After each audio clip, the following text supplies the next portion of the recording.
আসসালামু আলাইকুম, সবাই কেমন আছেন? আলহামদুলিল্লাহ, আমি আপনাদের দোয়াতে অনেক বেশি ভালো আছি। প্রতিবারের মতো এবারও আপনাদের সম্মুখীন হয়েছি কাউরাইত গয়েশপুর রেললাইন সেতুর পাশে যে সেতুটি নির্মাণ হচ্ছে সেই সেতুর আপডেটটুকু নিয়ে। তো এই সপ্তাহে যে আপডেটটুকু আমি আপনাদেরকে দিতে চেষ্টা করব, ধৈর্য সহকারে আমার সম্পূর্ণ ভিডিওটি দেখবেন। ভালো লাগলে অবশ্যই শেয়ার করে দিবেন। পাশাপাশি সাব্বির এসএস ফেসবুক পেজে ফলো দিয়ে এখনো পর্যন্ত যারা পাশে থাকেন নয়, অবশ্যই পাশে থাকবেন আর আমাকে সাপোর্ট করে যাবেন। সবসময় যাতে ভালো কিছু তুলে ধরতে পারি, আপনাদের ভালোবাসা নিয়ে আগাতে পারি, সে দোয়াটুকু করে যাবেন। আপনাদের সবার মাঝে হয়তোবা কৌতূহল থাকতে পারে যে ব্রিজের আপডেটটুকু দিতে এত সময় কেন লাগে। আসলে আমার তেমন কিছুই করার নেই, ব্রিজের আপডেটটুকু দেওয়ার চেষ্টা করি আমি যথাসময়, কিন্তু দিতে পারি না। কাউরাইত গয়েশপুর রেল লাইন সেতুর পাশে যে সেতুটি নির্মাণ হচ্ছে সেই সেতুর আপডেটটুকু সময় মতো না দেওয়ার কারণ কি জানেন? মূলত কারণ হচ্ছে এই ব্রিজের কাজের গতিবিধ একটু স্লো, যার কারণে আমি সময় মতো আপনাদেরকে আপডেটটুকু দিতে পারি না। যদি কাজের গতিবিধ অনেক বেশি থাকতো তাহলে আমি সময় মতো আপনাদেরকে আপডেটটুকু দিয়ে যেতে পারতাম। বিশেষ করে কাউরাইত গয়েশপুর রেললাইন সেতুর পাশে যে সেতুটি নির্মাণ হচ্ছে সেই সেতুর আপডেটটুকু আমি শুরু থেকে এখন পর্যন্ত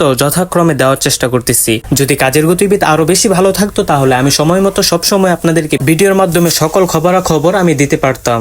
এই সেতুর কাজটি ধীরগতিতে হওয়ার কারণে কিন্তু ব্রিজের কাজটি সম্পূর্ণভাবে পিছিয়ে গেছে। যদি কাজের গতিবিধ ভালো থাকতো তাহলে কিন্তু ব্রিজের কাজ এতদিন সম্পন্ন হয়ে যেত। কাজের গতিবিধ ভালো থাকলে সম্পূর্ণভাবে ব্রিজটি হয়ে যেত এবং কি মানুষও পারাপার হতে পারতো, গাড়িও পারাপার হতো। যাই হোক, এখন আপনাদেরকে যে আপডেটটুকু দেওয়ার জন্য আজকের এই ভিডিওটি, সেই আপডেটটুকু বলে যাচ্ছি। অথপর মাঝখানে যে 4টি গাড়ারের কাজ চলমান রয়েছিল, 4টি গাড়ারের মাঝে একটি গাড়ার সম্পন্ন হয়েছিল। তারই পাশাপাশি মাঝখানে যে 2য় নম্বরের গাড়ারের কাজ চলমান হওয়ার কথা সেটা কিন্তু কয়েকদিন বন্ধ ছিল। বন্ধ হওয়ার পর কাজ শুরু হয় এবং তারই পাশাপাশি মে মাসের 21 তারিখ বুধবার 2য় নম্বর ডালাই সম্পন্ন হয়। বাকি রয়েছে 2টি গাড়ার। এই 2টি গাড়ার যদি 1 মাসের ভিতরে সম্পন্ন করতে পারে তাহলে কিন্তু ব্রিজের কাজ আর বেশি থাকবে না, অল্প কিছু কাজ থাকবে, সেগুলো কিন্তু ধীরে ধীরে করলে শেষ হয়ে যাবে। তখন কিন্তু মানুষও পারাপার হতে পারবে, গাড়িও পারাপার হতে পারবে। পরিশেষে কাউরাইত গয়েশপুর রেললাইন সেতু নিয়ে আপনার মতামতকে অবশ্যই কমেন্ট বক্সে এসে জানিয়ে যাবেন।